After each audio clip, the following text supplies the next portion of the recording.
Urban artist Fluke got his start with graffiti sketchbook sessions, sitting around a picnic table in the park, a community of kids drawing essays together. He has moved on to creating and leading the production of art murals in Canada, the US, France, Hong Kong, and New Zealand. Fluke talks about the challenge of toning down his work and communicating core ideas more simply, what it means to him to be self-taught, measuring up to family expectations, hustling, and creating art for public spaces. What are the right reasons for creating art? And if someone were to publish a small book of your 20 best pieces of any kind, in any context, what would they be? Here's my conversation with Fluke.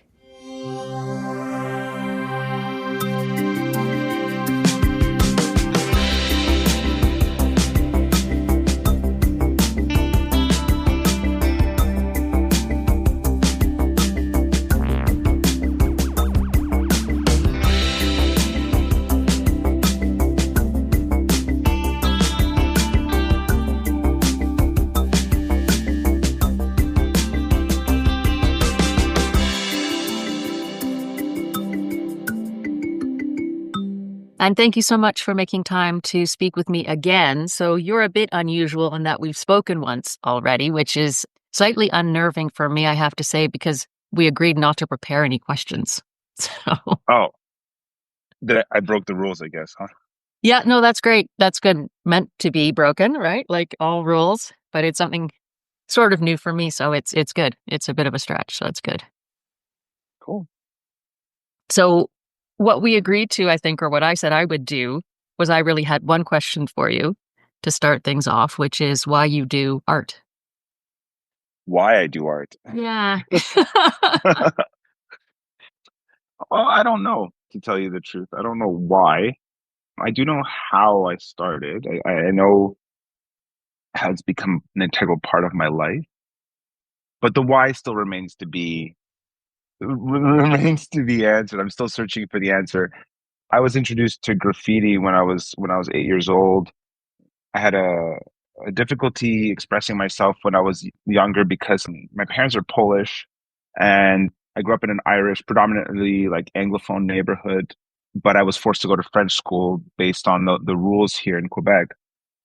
And so learning three languages at the same time, I had a hard time kind of expressing myself.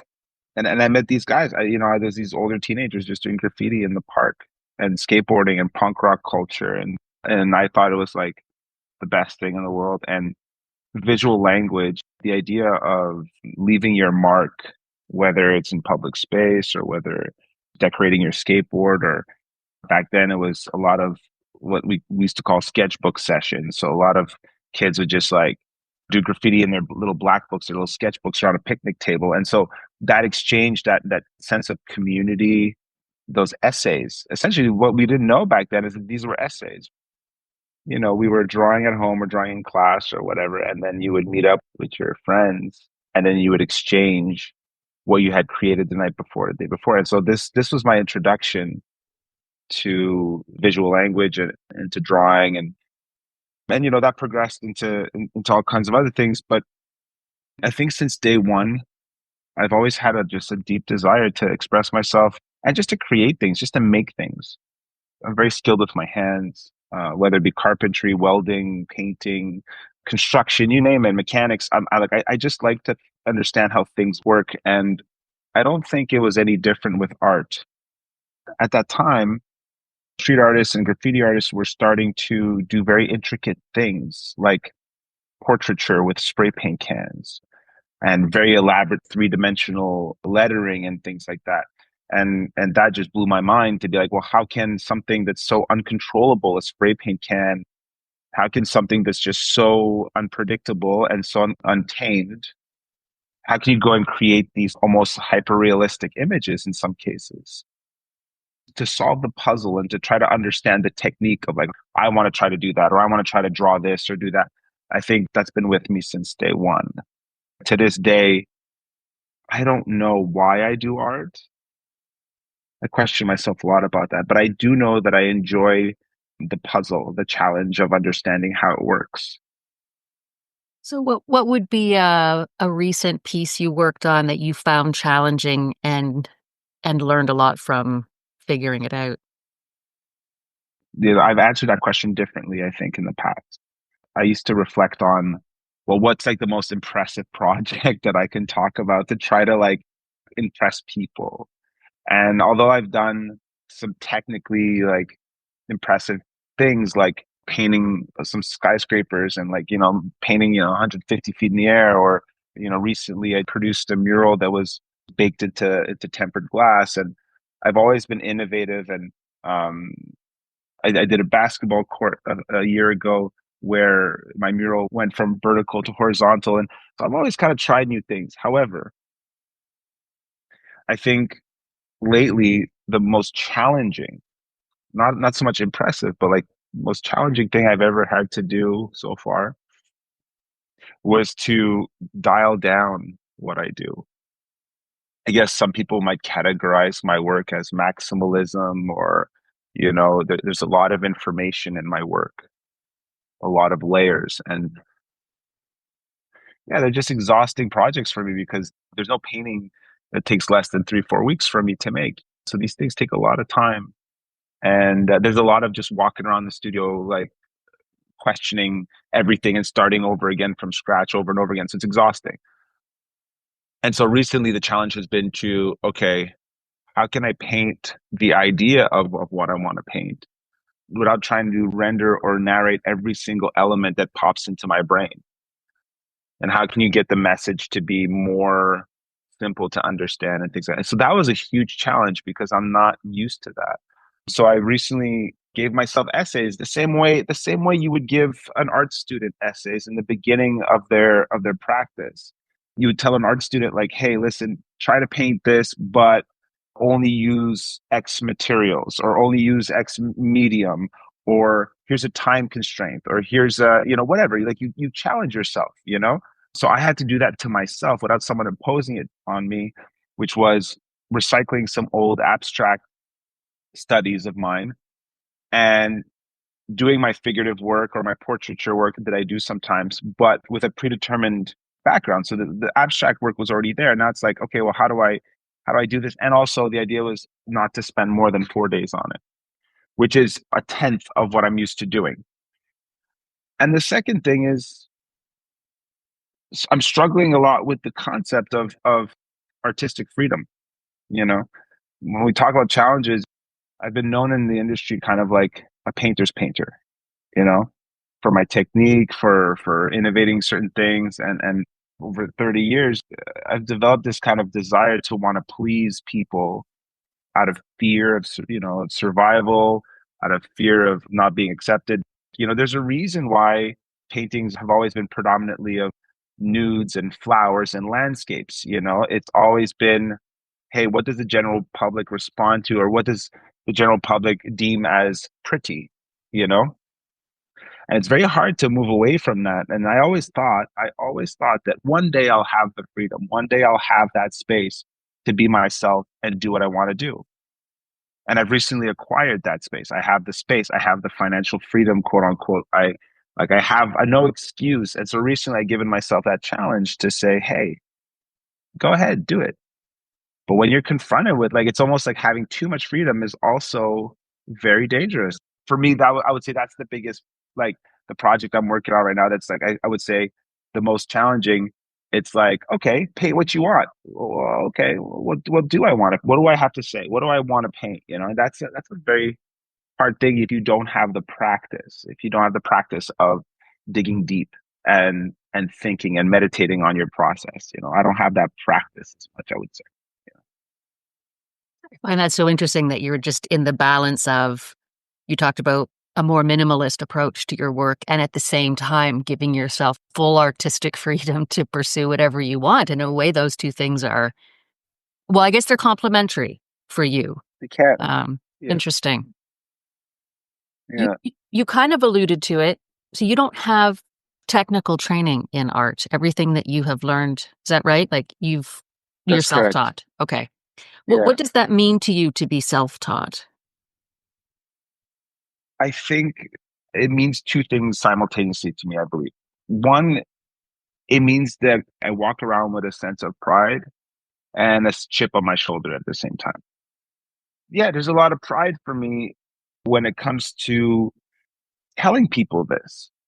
Someone might find a piece of mine or work of mine like exceptional, perhaps.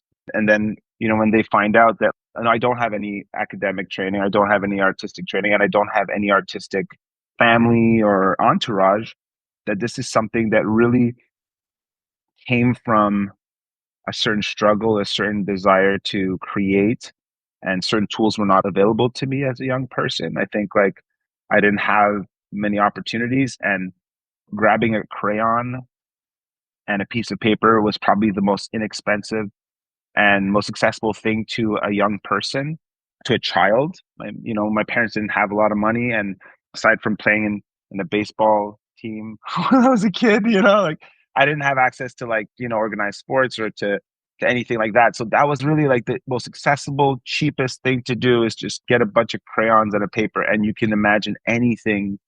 Anything's possible. And so there's a lot of pride behind what I'm saying. I've done a lot of things and I've got to paint public spaces and travel and do all those things. All that stemming from this initial desire to just want to make things and create something nice in the world. At the same time, there's a lot of bitterness. There's a chip on my shoulder. Like I'm upset. I'm now exploring the idea of mortality in my work a little bit more, researching artists and learning about all these different frustrations that artists have about like not having enough time to create the things that they might have wanted to create during their lifetime, realizing that everything they've ever made is just temporary and can be in some context meaningless. And I'm frustrated that I didn't have access to some kind of training or some kind of mentorship or even just a little bit of guidance to maybe shorten the struggle. Because although there's a lot of beauty in that struggle and there's a lot of unique things in my work that couldn't have been learned in school. Not that they've never been done before, but they're unique to the way I do things because they were learned in an unconventional way, whether it's how I use a certain tool or at what speed I paint or whatnot. Like I said, a lot of pride, but sometimes let's say I've been doing something for 10 years a certain way, and then I stumble across another artist or something online, and then you're like, oh my gosh, this is a way of doing it like 100 times quicker. Now, does it make the work better? Maybe not, but it sure would have erased maybe like many years of struggle of trying to figuring it out, especially pre-internet days, when it was just like one-on-one contact. Can you talk to me a little bit about how you decided to be a full-time artist? Again, strangely enough, I don't know that I've decided anything in my life. I don't think these are conscious decisions or these are conscious efforts.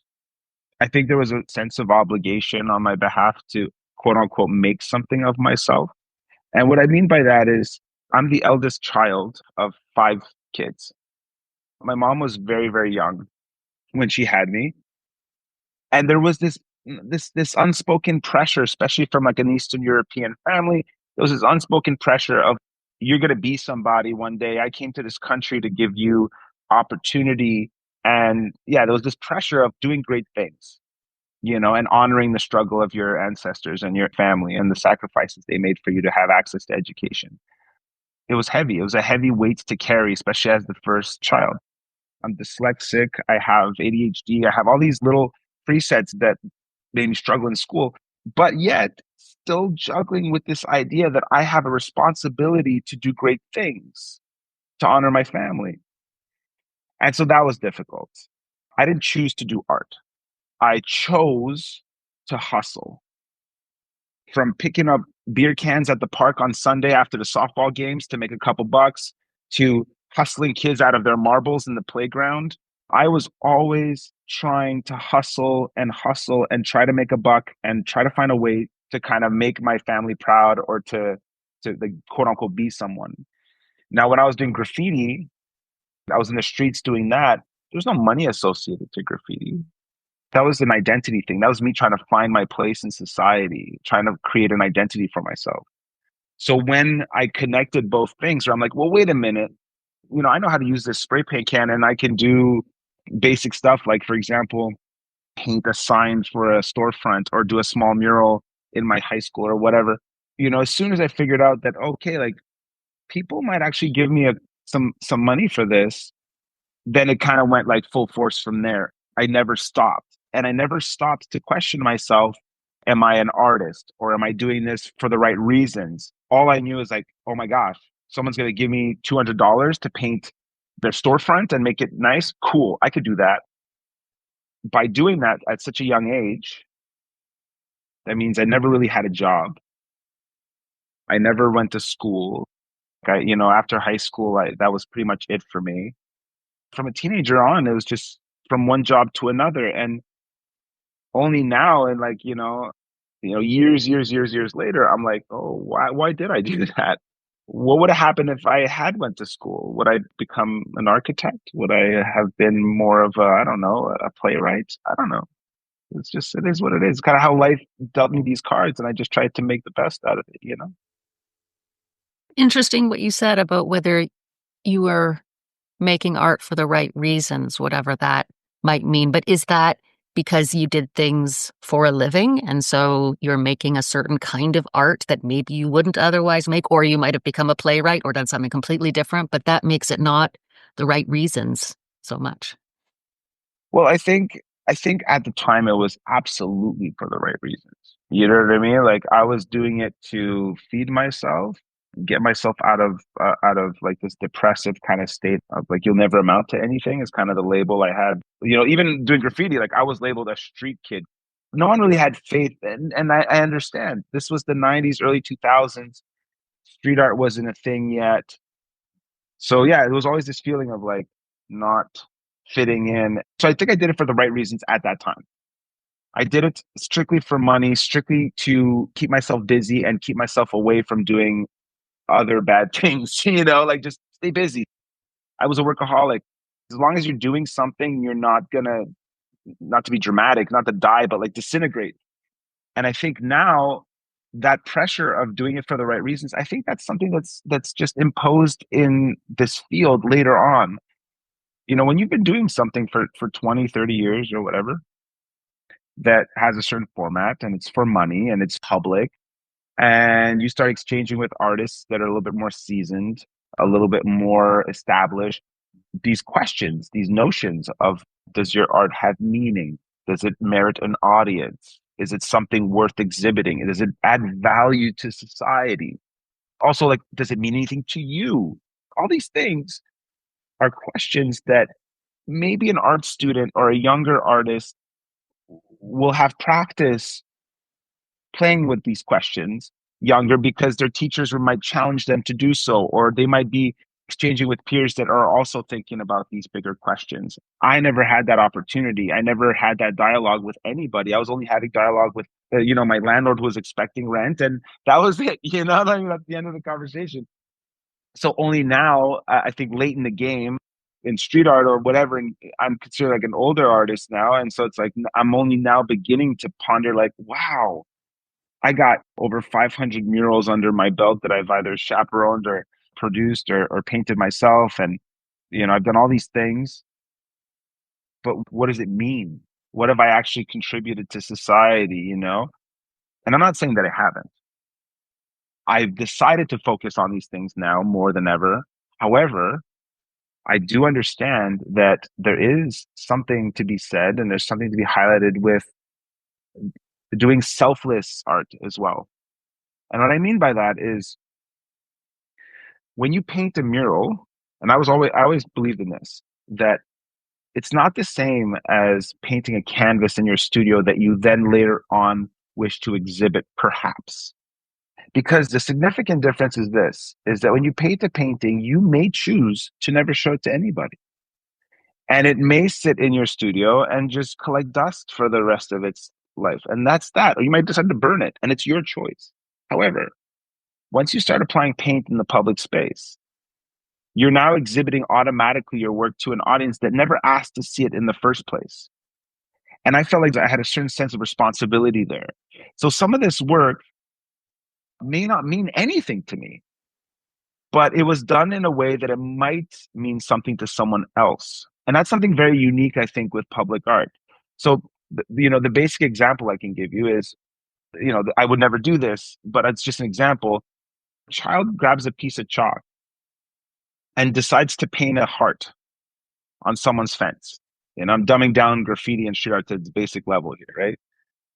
Someone might walk by that and it might put a smile on their face and it might make them feel a certain way. Most people won't notice it. But that's what I mean by kind of selfless in that way, is that there is something to be said about just creating beauty for the sake of beauty, especially when it's in the public space.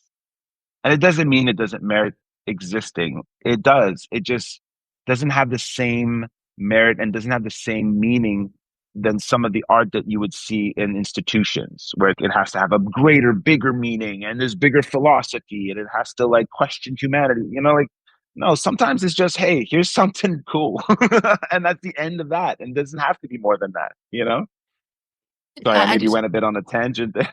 no. That was good because I find it incredibly generous, right? Like, not everybody has access to see art in museums or have art in their home, but public art makes it possible for everybody to have some kind of interaction with art if they want it, if they look for it, or if they notice it on the side of a building. Or like, there's tons of alleys where I live, so lots of people do cool stuff in their alleys, and like they draw and they Yeah, paint and they do, and I'm like, this is fantastic because I get exposed to this and I can react to it yeah, however I want to. But people who don't necessarily have access to art in any other way can get it through public art. I think yeah. it's wonderful. And to add to that, it's a double-edged sword too now more than ever because especially when you look at both extremes, right? So like for example, vandalism in its purest form, right? Someone writing their name. That's not a selfless thing. That's the opposite, right? That's like me, look at my name. I don't care about your property. I don't care. Like it's about me.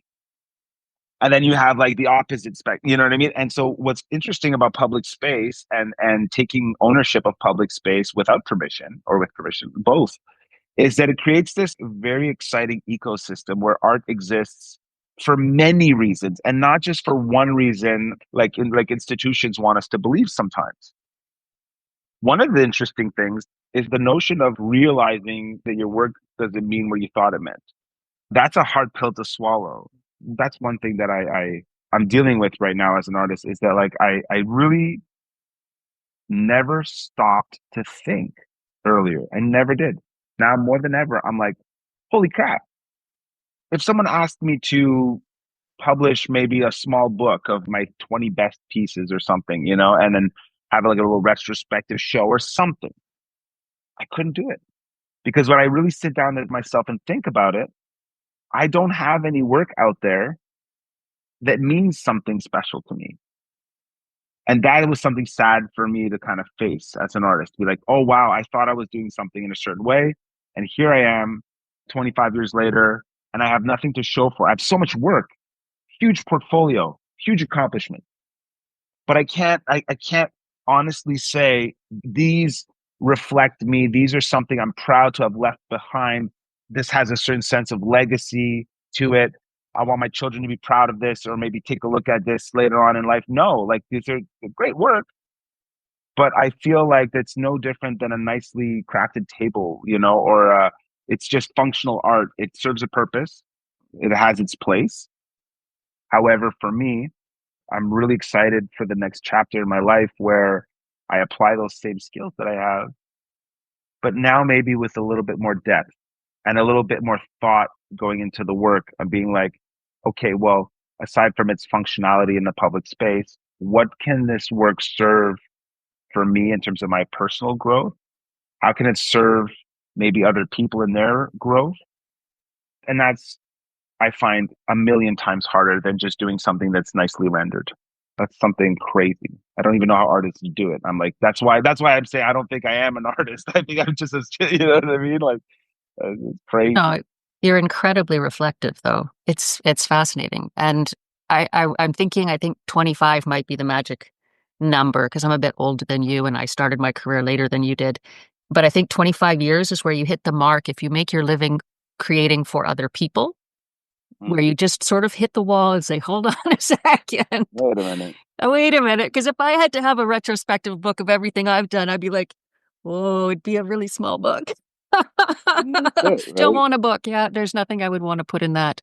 book, and I work in a completely different field than you, but that moment where you realize, or like you said, what is the right reason? The right reason is I can take care of my family, because that's just the reality is we need to make money so that we can provide for ourselves and our families. And so certain choices that you might make to take on certain projects, if you didn't have to think about providing, but I think that's totally valid too. Like that's just the reality. I can't walk around and just say I'm going to create for the sake of myself. Well, that's the thing, right? Like technically you can, technically I can, technically anyone can.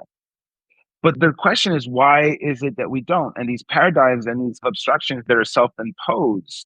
The mistake I made was that I always made up this fictional storyline in my head. It's the story we all tell ourselves. We all have like a story, right? It's our inner dialogue. And in my case, I was undeserving of peace. I was undeserving of rest. I was undeserving of stopping or having a vacation until I was successful. I was beating myself up. So I became a workaholic. There was a lot of substance abuse in my day. There's a lot of mental health issues. All these things were because of this story, this narrative, where it's like, you don't deserve to be well because you haven't achieved anything yet. Only people who have achievements and have success and have money, they deserve to rest. They deserve to benefit from that luxury. You don't. You ain't shit yet. You need to like prove that you are someone. So keep moving, keep going. As long as you work hard, you won't drown. You won't drown. Just keep it moving. And so when you're in that hustle mentality of keep it moving, don't stop, it's very hard to make that space, to allow yourself to think about what you're doing or to create more meaning in your work. It's almost impossible because you're wired. You're like literally wired every day to not do that.